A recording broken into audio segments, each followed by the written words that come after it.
हम में से कुछ आज हो सकते हैं, लेकिन हम बीता हुआ कल है, आप आने वाला कल। और आपकी पहचान के लिए राहुल गांधी 4000 किलोमीटर पैदल चले इस देश में, इन्हीं अधिकारों, इसी हक और इसकी रक्षा करने के लिए चले, इसको बचाने के लिए चले। ये किताब नहीं है, ये ग्रंथ है।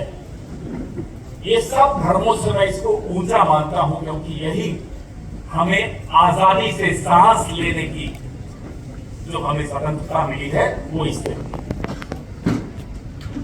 तो जो हमले हो रहे हैं वो क्यों हो रहे हैं, आप जानना नहीं चाहिए।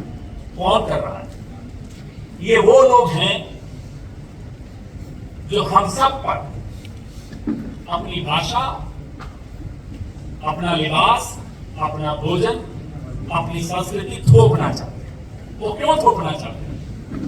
ये दूसरा सवाल आप सबके मन में आएगा। ये इसलिए थोपना चाहते हैं कि उन्हें मालूम है कि एक समृद्ध संस्कृति है, इससे वो मुकाबला कभी नहीं कर पाएंगे। इसलिए इसको कैसे हरा सकते हैं, इसको कैसे दबा सकते हैं, इसको कैसे कुचल सकते हैं, वो साजिश रचते रहते हैं। आज से नहीं रच रहे, सैकड़ों सालों से रच रहे, अलग अलग रूप में आकर रचते हैं। मूल निवासी कहने में इन्हें शर्म आती है, आदिवासी कहने में इन्हें शर्म आती है, कहते हैं वनवासी हो। अरे आप कौन होते हो हमें वनवासी कहते? क्योंकि मूल निवासी का अर्थ है कि सबसे पहले जो थे, आदिकाल से जो थे वो आप थे। बाहर से कौन आया, अंदर कौन था, ये पोल खुल जाती है।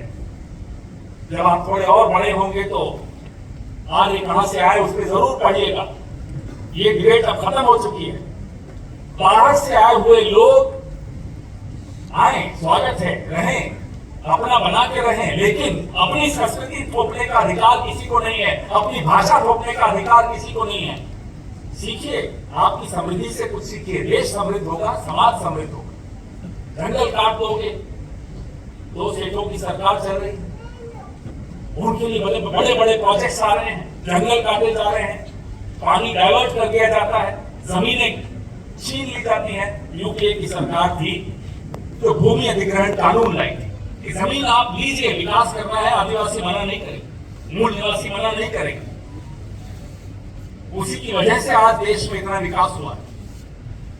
लेकिन उसका मुआवजा तो दीजिए, उनसे चर्चा करके तो लीजिए, साहब ये जमीन लेनी है या वो जमीन लेनी है। बिना उनसे बात किए, बिना उनकी सलाह लिए, बिना उनसे चर्चा किए आप किसी की जमीन छीन लेंगे, आप किसी का पानी छीन लेंगे, आप किसी के जंगल काट लेंगे।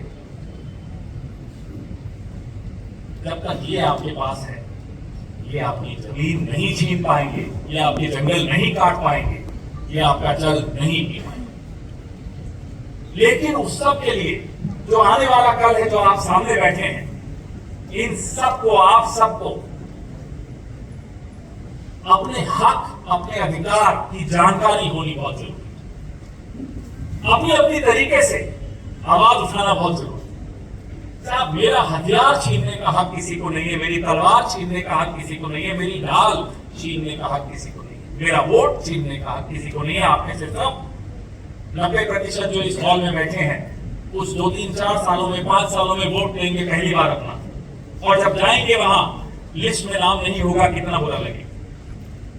यही हो रहा है आज इस देश में। और राहुल गांधी ने, मल्लिकार्जुन खड़गे साहब ने बार बार ये पोल खोली है इस सरकार की। साहब, वोटर लिस्ट में आदिवासियों के, दलितों के, अल्पसंख्यकों के नाम काट दिए जा रहे, गरीबों के नाम काट दिए जा रहे। क्यों?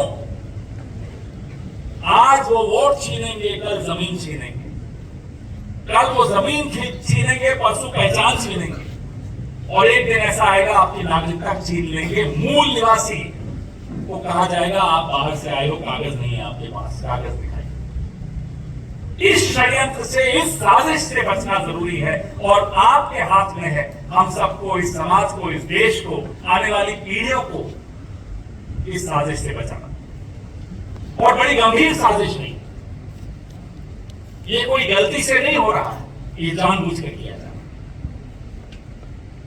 और उनको आपकी पहचान से भी शायद कम दुश्मनी होगी। उनकी नजर आपकी जमीनों पर है, उनकी नजर आपकी पानी पर है, उनकी नजर आपके जंगलों पर है। ये 2 सेठों की सरकार है। साजिशों से बचना।